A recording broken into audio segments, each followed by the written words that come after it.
Right to battlers, you know what it is, JayDevin back at it with another Go Battle League video.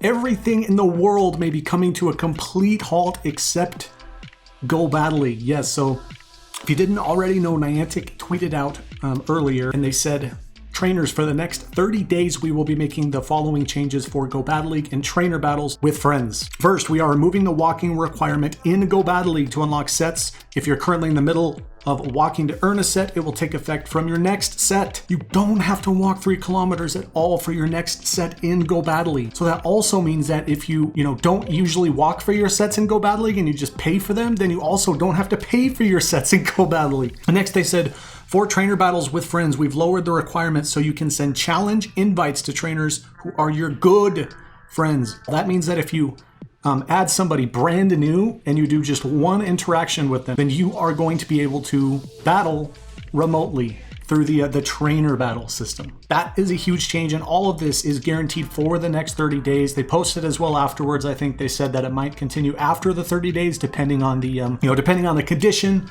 of the situation with the coronavirus around the world. Okay, so that is huge, obviously, and also it looks like King and a lot of others, as well as Zionic, are potentially looking to put together, basically a world championship or a World Series championship. That is going to be insanely hyped. I can't wait to see, what's going to happen with that. I haven't, talked with them at all to see what I can do to possibly be a part of it. I definitely will be reaching out to them, but you should also be a part of it as well too. Now, if you have not claimed your rewards at all yet from the preseason, some people are thinking, because there's a big Stardust reward, if you use a star piece, it's going to affect the amount of Stardust you earn. It doesn't. So do not use a star piece. Don't waste a star piece, because you're not going to get any more Stardust at all from the reward by using a star piece. So I guess, let me serve as the example, learn from my mistakes. Don't waste money getting a star piece in hopes to get more Stardust, and don't even use a star piece that you already have. Save your star pieces for when we have more dust bonuses and whatnot. But again, like I said, I probably put it in either the thumbnail or the title, but we did actually have a 10-0 for our very first set in the official season 1 for Go Battle League. Now, if you didn't watch my video yesterday, I'll link it right up there so you can go take a look.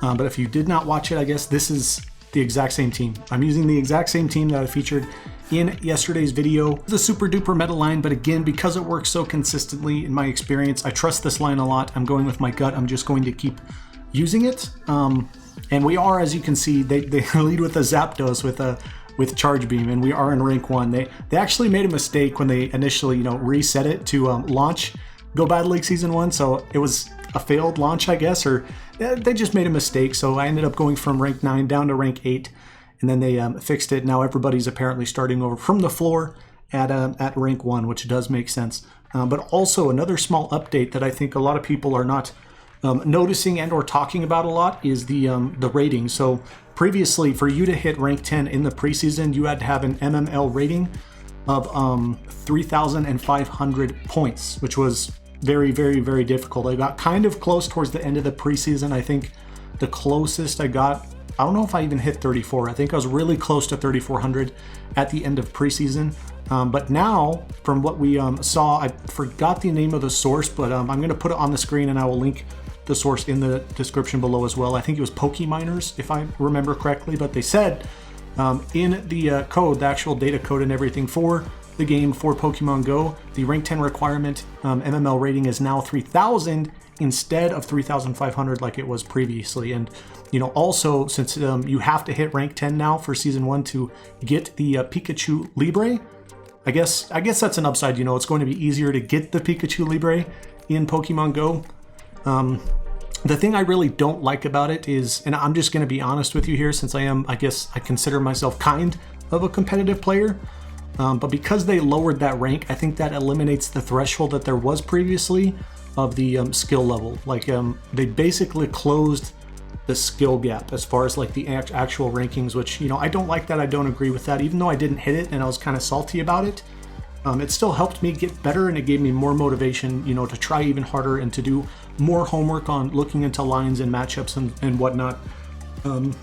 So yeah, I guess at the end of the day, maybe the rank itself doesn't matter, but that MML rating still does, right? Because it's Unless they actually changed how the numbers are going to increase, it's still going to be just as hard to hit 3,500, to hit 3,700, 3,800, 4,000, you know, etc. It'll probably still be just as difficult, but they lowered the threshold of the rank that you can actually hit. Now, kind of a meme, they brought a Tauros here, but again, you know, it is rank 1, not such a big deal. A lot of battlers we are going to be facing up against in this first set are probably going to be very inexperienced in Pokemon Go PvP, and they don't probably have the best picks by a long shot. So GG's trainer for that one. And going into the next one here, so they open up with a Melmetal. This is favorable for me, obviously, because I'm going to be dealing super effective with the counter, and I can deal neutral with the Thunderbolt, which you don't want to go Rock Slide. Sometimes I go Rock Slide like I did right now here, because I do like to bait, since I can kind of count on the counter damage, and I can save that energy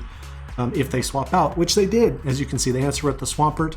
Now I'm going to come in with the Azumarill for this matchup, and I have no idea at this point what second move they have on their Swampert. I don't know if it's Earthquake, if it's Sludge Wave, but again, you know, with my team composition, I like to save shields, and the combined bulk of Azumarill with Registeel, they're, for the most part, they're always going to be fine taking a hit or two. So I'm just not going to use any shields. Looks like they're baiting a lot. They're just throwing the Hydro Cannon. I'm not sure why they didn't just go for an Earthquake and or Sludge Wave, but that's okay. They come back in with the Melmetal, and they opt to use their energy on my Azumarill, which has much of nothing left anyway. So I'm going to reserve those shields, come back in with my Deoxys. I'm going to counter down. I believe I should use a shield here. Oh, I don't. Okay. So I opt to still not use a shield, and I am able to, yeah, so I was at least able to throw the Rock Slide there at the Umbreon, which, you know, does a considerable amount. Then at this point, it's closed out. This is GG's, because they have the Umbreon with no shields and like a dead Melmetal, and I have a 2-shield full health Registeel. So GG's trainer. All right, and going into the next battle here, it is Geo121110. Shout out to you. Thank you for the battle. So they open up with the Lucario. And look at the CP. You notice the combat power on that Lucario. It's 1298. So, you know, this might be one of those trainers that's not as prepared for Go Battle League, but they're still battling. So I mean, respect nonetheless. But because they had that Lucario open, that's not even powered up all the way for Great League, we definitely have the advantage hands down. And they swap to answer my Deoxys with the Skarm. So I'm going to be taking advantage of how the matchups have gone so far, obviously, and I am just going to do my best. I'm going to do my best to win, because it's Season 1 now. I want to hit, honestly, rank 10 as soon as I possibly can, so I can get the Pikachu Libre, and then I don't really care too much about the MML, to be honest. I really like to try out, you know, as you know, I really like to try out creative teams that are fun to use and are entertaining to watch, etc. So we'll see. We'll see how I feel about it once I actually hit rank 10, if I want to continue to grind as far as the meta and to increase my rating as high as possible, but I don't know. We'll just have to see. So that is going to be GG's for this game too. And I think this might have been the last battle for this first set here. So they open up with the Lapras, and we open up with the Deoxys. So we definitely are favored in this situation, but at this point I have no idea what moves they have on their Lapras. So I'm going to invest a shield, since I know I can definitely take advantage of the matchup, and they match my shield, and then they answer with Lucario, which, mad respect, if you notice the combat power, it was exactly 1500 CP, but I am able to throw the Thunderbolt here into the Lucario, which would have done neutral, and they opted to use a shield anyway. So it looks like they threw a power-up punch. I chose not to use a shield, which is pretty smart, and because of that, I'm like, okay, this is just another power-up punch. I still don't have to shield, and I can counter down, because Lucario is glassy, very, very glassy, and he does take super effective from fighting type damage, so keep that in mind. I was hoping to get, you know, either the Rock Slide or possibly a Thunderbolt off into the Lapras if they came back in with it, but they got rid of us before we could, so that's okay. They throw an Ice Beam again. It might only have Ice Beam as a charge move on that Lapras. The Registeel is going to resist that, so now we can throw a Flash Cannon here into the Zapdos they brought in. Somebody else brought in Zapdos. I've seen multiple Zapdos already here in Go Battle League. That's crazy. So they have the Zapdos. I'm like, okay, it's got to be some kind of nuke. It was Zap Cannon. It could have been, you know, Thunderbolt, Drill Peck, or Ancient Power, but I'm gonna use the shield anyway. I don't want to take any chances with that. I also believe, can Zapdos learn Thunder too? I'll have to look into that. I don't remember how many charge moves and what charge moves Zapdos has access to, so I'll check up on that. But it's closed out at this point. We don't even need to charge the Ice Beam. GG's trainer. And it looks like that was the last battle here for this set. So we go to catch this Tepig real quick, and then we'll see what we can do in the next set. Where's the, okay, yeah, here we go. We are now rank 2 here for season 1, so that's super hype. We reached rank 2 right after the first set. Now, our first opponent in the second set for Go Battle League season 1 decided to open up with a Whiscash, which, I mean, you know, I guess I can swap in with my Azumarill to answer that, but I'd rather, it's kind of a tough call. I definitely don't want the Registeel to have to deal with the Whiscash, I think, so that's why I opted not to switch out, because I didn't want to have a situation where they hard counter my Azumarill, and then eventually, you know, towards the end of the battle, my Registeel gets faced up against that Whiscash and I lose with 1 HP left. I didn't want that to happen, so I just stayed in, but lucky enough anyway, they swapped out. They brought their own Registeel here, so I answer with my Registeel. And again, because I know they still have that Whiscash, I am not even going to throw a Focus Blast, because I'm confident they're not going to shield, and they don't. So now this gives me the opportunity to use a shield if I need to, but also to build up more energy faster, and then to have something ready for this Whiscash. And because I did that now, since they swapped, I'm able to answer with my Azumarill to this Whiscash. So, you know, even though Whiscash can be really, really scary, especially if you bring a Registeel, or if you bring a Melmetal or a Bastiodon, etc., pretty much anything steel typing, you just have to dance around with the swaps and the shields and the charge moves and stuff, and pay very close attention to the switch clock too, because that could be completely game changing in matchups like that. The switch clock will be super important. So we throw the Nuke Hydro Pump attempt at the Skarmory. They did shield. It's that's fine though, because we still have 2 shields left at this point, and we still have the Registeel. So they'll throw the charge at the Azumarill. The Azumarill is definitely going to be going down. Bye-bye Azumarill, I love you. But then we have our Registeel. Our Registeel is still here. So I do have 2 shields left, but honestly, this is done. It's closed. It's GG's. I can throw the Focus Blast into the Skarmory. It's going to disappear. And then they have, what do they have left? Do they still have the Whiscash? No, I got rid of the Whiscash. Oh, their own Registeel. Okay, well, again, though, I have 2 shields. It's done. That's GG's. GG's, trainer. Let's go into the next battle. All right, going into the next opponent here, Fernando ZR23. What does Fernando open up with? Okay, so Fernando opts to open up with the Skarmory. So in this situation, again, you know, I can deal neutral with the counter damage. I do have to watch out for the potential Flash Cannon. I'm okay with taking at least 1 Sky Attack, but it's pretty common knowledge for the most part that Deoxys moveset, right? That he can have access to Rock Slide, Thunderbolt, Psycho Boost, etc. So in the Scar matchup, I don't like to nuke as early on as, you know, others probably want to nuke with like a Thunderbolt. I'll just go for the Rock Slide and see if they use a shield or not, because now I have this farm opportunity. Since they did shield, I'll just counter down all the way, and then I have this energy good to go for the next Pokemon coming in. So that play, I guess, was centered around energy management, because I don't know the rest of their line, right? It's blind. We don't know what they have, so sometimes you got to play it that way with opens like that. But again, it is the Empoleon here. Empoleon can be very, very threatening. Yeah, he just goes Hydro Cannon.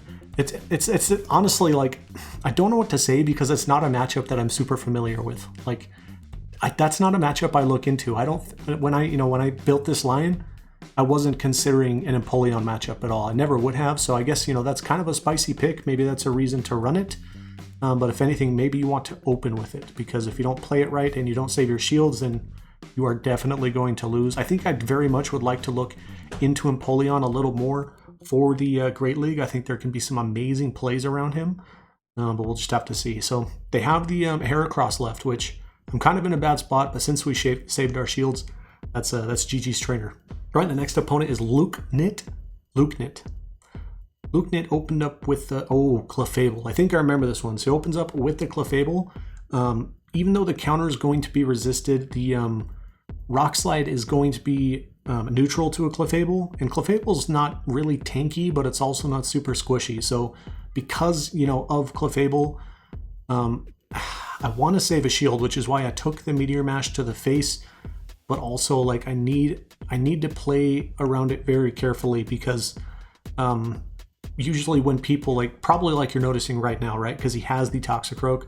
When people bring Clefable or a Charmer specifically, it's very, very likely they are going to have some kind of hard counter to steals, whether you know, they're planning on being matched up against a Bastiodon, Registeel, Skarmory, Melmetal, etc. Like, they'll have something. So a lot of times it'll be Whiscash, but this person brought Toxicroak. So that's why I definitely need to play carefully around. Since they opened up with the Clefable, it seemed a little aggressive, but looks like they have Rampardos in the back, so that's going to be hard GG's. I didn't even need to use the shield here, but I did anyways. We can go for the lock on farm down against the Rampardos, and then this Flash Cannon is going to lock things out and seal the deal for this game. GG's trainer. All right, going into the next opponent here against Ryu. Oh man, so Ryu opened up, this was really interesting actually. He opened up with a Beedrill, okay, and if I'm correct from what I'm seeing, that Beedrill has Infestation, so it's going to charge up pretty quick. And you know, Deoxys is pure psychic typing. It will take super effective from bug type attacks.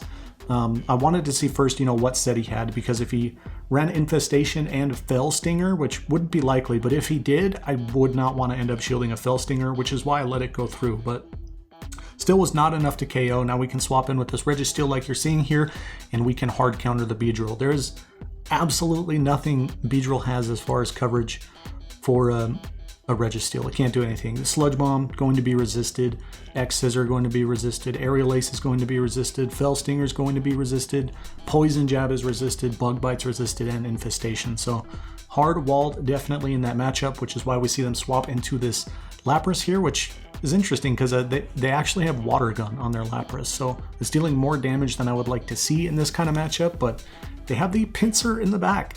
So I'm anticipating, like, this is why I came back in with the Azumarill, because I'm like, okay, they probably have close combat, and it looks like they do. So it's a good thing we came back in with the Azumarill, and it also still was a good thing that we saved a shield, right? Save your shields as much as possible. There was a little bit of lag here. There has been some lag so far in some later sets too that I've done. A little frustrating, but not really much we can do to control it. All right, and going into the next opponent, which I believe might have actually been the last. I have not been keeping track of the battles. I have not counted how many battles we've done so far, but oh, I remember this one. So this might have been somebody who watched my video and used this strat. If you did, shout out to you, and I'll explain why I played around, you know, the mirror matchup with this team comp the way that I did. But they open up with the Deoxys. They already revealed to me that it has Thunderbolt, so I'm pretty confident they're not running that PV poke line of leading with the Deoxys that has Counter Rock Slide and Psycho Boost. So I'm like, okay, this might actually be somebody who's using my team that I set up. So what I'm going to do is use a shield. I'll throw a Thunderbolt, and then I'm going to swap at this point. Definitely going to swap. And this is where having the energy lead and saving a shield is huge. That, again, that was a main part of this strategy, was having the energy lead. But basically why I swapped into the Azumarill, I know Azumarill can comfortably tank a Thunderbolt from a Deoxys.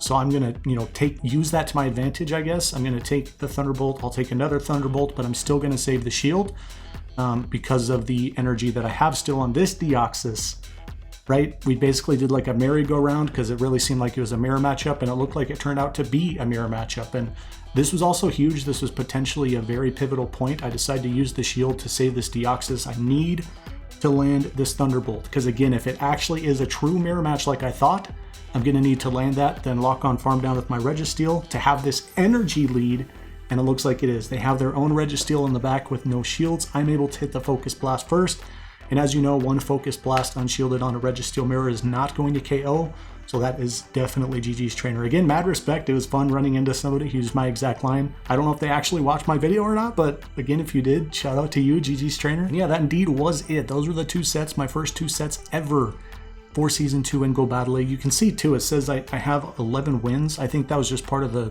you know, the glitch and how they did the season resetting. I'm not sure why it says that.